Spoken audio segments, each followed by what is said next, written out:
চলতে দেয় নাই। এগুলো হচ্ছে যান্ত্রিক জীব। কি হয়েছে? রোবটের মধ্যে আর এদের মধ্যে পার্থক্য, রোবটের প্রাণ নাই আর এদের কি আছে।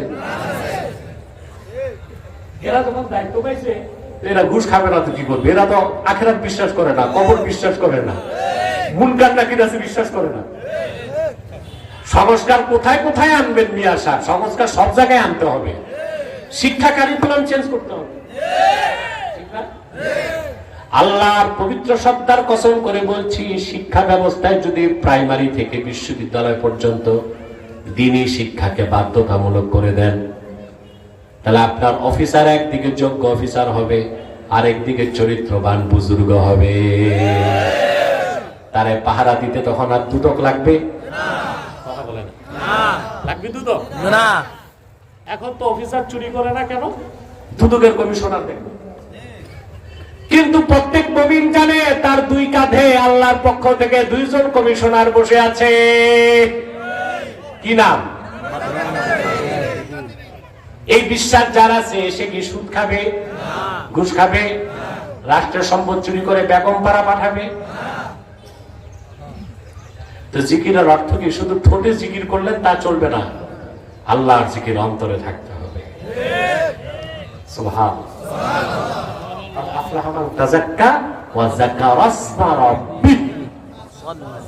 তিন নাম্বার কাজ ফাসাল্লাহ, 5 ওয়াক্ত নামাজ পড়লো। আপনারা নামাজ পড়েন?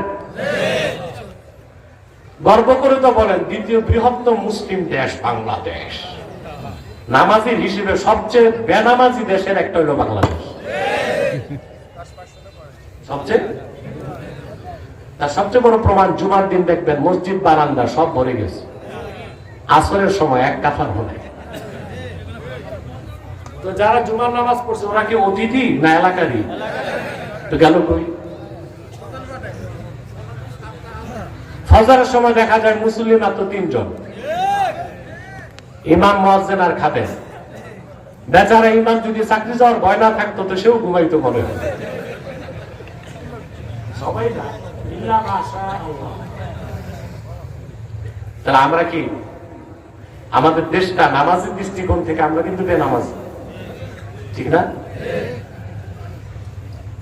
আপনি সালাত আদায় করার আগ পর্যন্ত পূর্ণ সফলতা লাভ করবেন। এজন্য সফলতার জন্য 3 নাম্বার কাজ কি? সালাত। 5 ওয়াক্ত নামাজ পড়বেন। যুবকদেরকে একটা প্রশ্ন করে উত্তর দিবা? কথা বলেন, সত্য বলো। চোর, হত্যাকারী, জানাকার, শরাবখোর বেশি নিকৃষ্ট না বেনামাজি? আমার বিশ্বাস এই কথাটা বেনামাজিরা শুনলে যদি লজ্জা থাকে কাল থেকে আর নামাজ ছাড়বে না। ইন্না তারিকাস সালাতি আকবাহু মিনাজ জানি ওয়াল কাতিলি ওয়াস সারিকি ওয়া মুদমিনিল খামরে।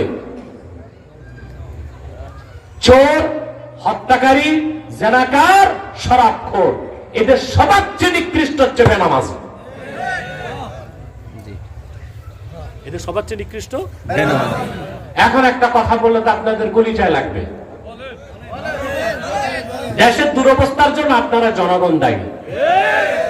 যে বেনামাজি এত নিকৃষ্ট, অধিক সংখ্যক মসজিদ কমিটি, মাদ্রাসা কমিটিতে, পঞ্চায়েত কমিটিতে ওই বেনামাজিদেরকে আপনারা সভাপতি বানান, সেক্রেটারি বানান।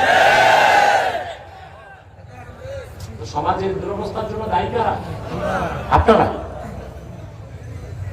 অধিকাংশ মসজিদ কমিটিতে, মাদ্রাসা কমিটিতে, পঞ্চায়েত কমিটিতে নামাজির জায়গা নেই,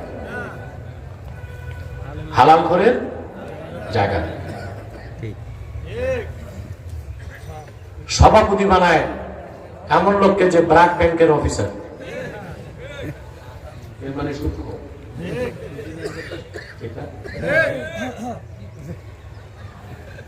সেক্রেটারি বানায় যুগ্ম সচিব সাবেক, দাঁড়িগিরি পাকছে, এর সেক্রেটারি বানায়। সারা জীবন শুধু খাইছে।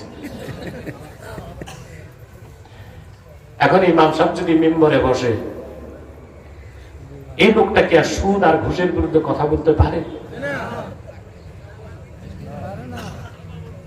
সুদের বিরুদ্ধে কিছু কিছু সুদের বিরুদ্ধে কথা বললে দেখা যাবে সভাপতি কাশি দিচ্ছে, ঘুষের বিরুদ্ধে কথা বলে সেক্রেটারি চোখ মোটা করতেছে, ঠিক না? আরে ভাই, ইসলামী রাষ্ট্র বানাবেন, আপনারা জনগণ চাইলে ইসলামী রাষ্ট্রের আগে ইসলামী সমাজ বানাইতে পারেন, পারেন না? আপনার এখানে রাষ্ট্রবিজ্ঞানের ছাত্র আছেন? একজন, দুইজন, তিনজনও নাই, উঠাইছে। রাষ্ট্রবিজ্ঞানের একটা খুব সুন্দর কথা আছে, political science, society is great than state. রাষ্ট্র থেকে সমাজ বড়, রাষ্ট্র থেকে সমাজ বড়। আমার দেশে 3 লক্ষ মসজিদ আছে, প্রত্যেক মসজিদের ক্ষতি প্রতি জুমা 1 ঘন্টা ওয়াজ করে, বছরে 52 ঘন্টা।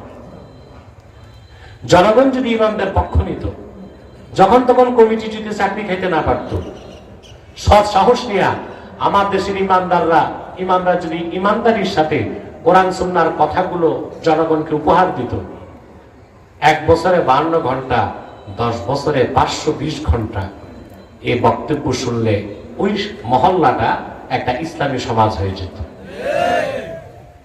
এভাবে যদি সারা দেশে ইমামরা কাজ করতে পারত, বাংলাদেশ একটা ইসলামী সমাজ হয়ে যেত, পরবর্তী প্রজন্ম ইসলামী রাষ্ট্র বানায় দিত। তো দোষটা আমাদের জনগণের না? সব জায়গায় আমরা ইস্টাবলিশ করি বেনামাজিকে আর সুদখোরকে। এই যে নির্বাচন আসতেছে, ভালো মানুষকে ভোট দিবেন না তো আপনারা? আপনি যে দলই করেন, প্রত্যেক দলে কিছু ভালো মানুষ আছে না? কথা বলেন। আপনি আপনার দলের যে লোকটা কাফের মুশরিক, তাকে ভোট দিবেন না? দেখবেন যে লোকটা ইমানদার এবং নামাজ পড়ে, তাকে ভোট দেন। এতে আপনি সমাজে একজন নামাজিকে এস্টাবলিশ করলেন। কথা বলেন। তা নামাজ পড়তে হবে, নামাজ প্রতিষ্ঠা করতে হবে, আর নামাজিদেরকে প্রতিষ্ঠিত করতে হবে। রাজি আছেন? জি। নামাজ পড়বেন 5 ওয়াক্ত? হাত তুলে দেখান, বলেন ইয়া আল্লাহ, ওয়াদা করছি আজ থেকে 5 ওয়াক্ত নামাজ জামাতের সাথে আদা করব। যদি শয়তানের প্ররোচনায় নামাজ ছুটে যায়, তাৎক্ষণিক তওবা করে কাজা হিসেবে নামাজ আদায় করব। আল্লাহ আমাদেরকে কবুল করুন, আমিন। আল্লাহ আমাদেরকে মঞ্জুর করুন। অনেক সময়